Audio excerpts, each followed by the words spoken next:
नमस्कारः।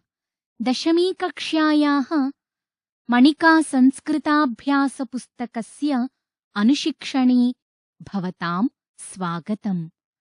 अद्य वयं चतुर्थाभ्यासस्य छभागं पठामः। छभागे त्वप्रत्ययं पठामः। त्व इति प्रत्ययस्य प्रयोगः भाववाचकसंज्ञापदानां निर्माणाय भवति। यथा मनुष्य त्व मनुष्यत्वम्। अस्य अर्थः भवति मनुष्यस्य भावः। त्वप्रत्ययस्य प्रयोगः संज्ञाविशेषणपदैः सह भवति। यथा गुरु त्व गुरुत्वम्। अत्र गुरु इति पदं संज्ञापदं वर्तते। सुन्दर त्व सुन्दरत्वम्। अत्र सुन्दर इति पदं विशेषणं वर्तते। त्वप्रत्ययस्य योगेन निर्मिताः शब्दाः नपुंसकलिङ्गे फलशब्दवत् भवन्ति। यथा सुन्दरत्वं सुन्दरत्वे सुन्दरत्वानि इति। अधुना एतानि वाक्यानि पठामः। ग्रीष्मे सूर्यस्य प्रचण्डत्वम् असह्यं वर्तते। परिश्रमस्य महत्त्वं सर्वे जानन्ति। गुरोः गुरुत्वं वर्णयितुं न शक्यते। अस्य पिण्डस्य घनत्वं मापय। आचार्यशङ्करस्य विद्वत्त्वम् आश्चर्यजनकम् आसीत्। वानरस्य चपलत्वं बालकेभ्यः रोचते। काव्यस्य मधुरत्वं सहृदयाः जानन्ति। सागरस्य गहनत्वं मापनीयं न अस्ति। अत्र पश्यन्तु, एतेषु वाक्येषु भिन्नवर्णेन लिखितानि पदानि कानि? एतेषु वाक्येषु भिन्नवर्णेन लिखितानि पदानि एतानि सन्ति। प्रचण्डत्वं, महत्त्वं, गुरुत्वं, घनत्वं, विद्वत्त्वं, चपलत्वं, मधुरत्वं, गहनत्वं चेति।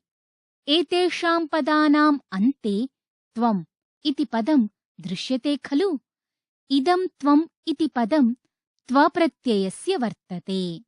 मित्राणि, अधुना एकं संवादं पठामः। सुमेधे, किं त्वाप्रत्ययस्य प्रयोगः भाववाचक संज्ञापद निर्माणाय भवति? आम् सरले। परम् अत्र तु सर्वत्र नपुंसकलिङ्गस्य प्रयोगः अस्ति। साधूक्तम्। पश्य, त्वप्रत्ययस्य प्रयोगः भाववाचकसंज्ञापदानां निर्माणाय भवति। त्वप्रत्ययस्य प्रयोगः संज्ञाविशेषणपदैः सह भवति। त्वप्रत्यययोगेन निर्मिताः शब्दाः नपुंसकलिङ्गे फलशब्दवत् भवन्ति। अधोलिखितशब्दैः सह त्वप्रत्ययं योजयामः। अत्र शब्दः त्वप्रत्ययः च प्रदत्तः अस्ति। अधुना अनयोः मेलनं कुर्मः। त्वप्रत्ययस्य योजनेन यत् पदं निर्मीयते तत् नपुंसकलिङ्गे भवति। यथा पृथु इति शब्दः अस्ति। त्व इति प्रत्ययः अस्ति। अनयोः योजनेन पदं भवति पृथुत्वम् इति।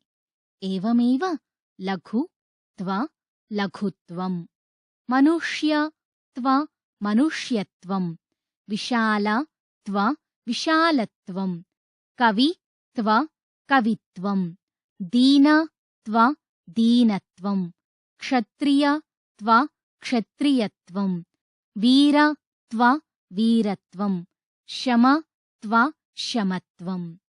अधुना वयं त्व तल् इति प्रत्यययोः मिश्रिताभ्यासं कुर्मः।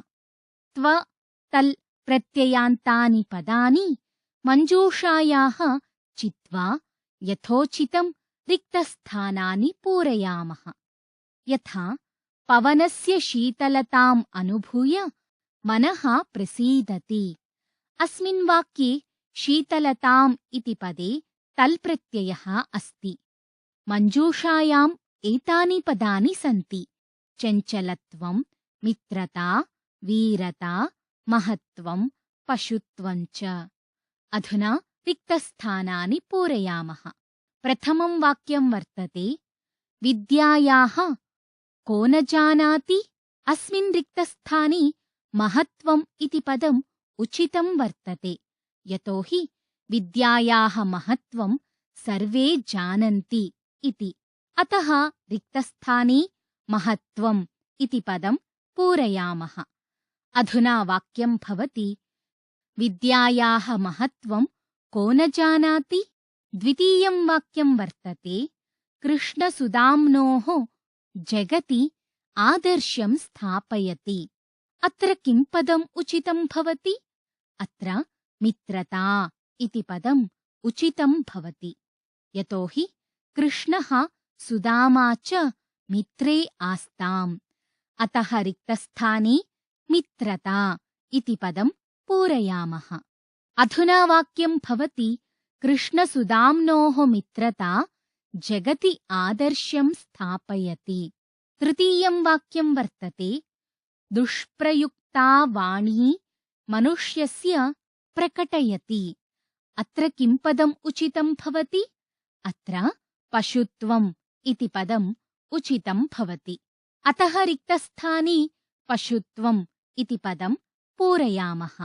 अधुना वाक्यं भवति: दुष्प्रयुक्ता वाणी मनुष्यस्य पशुत्वं प्रकटयति। चतुर्थं वाक्यं वर्तते: मनसः वशीकरणीयम्।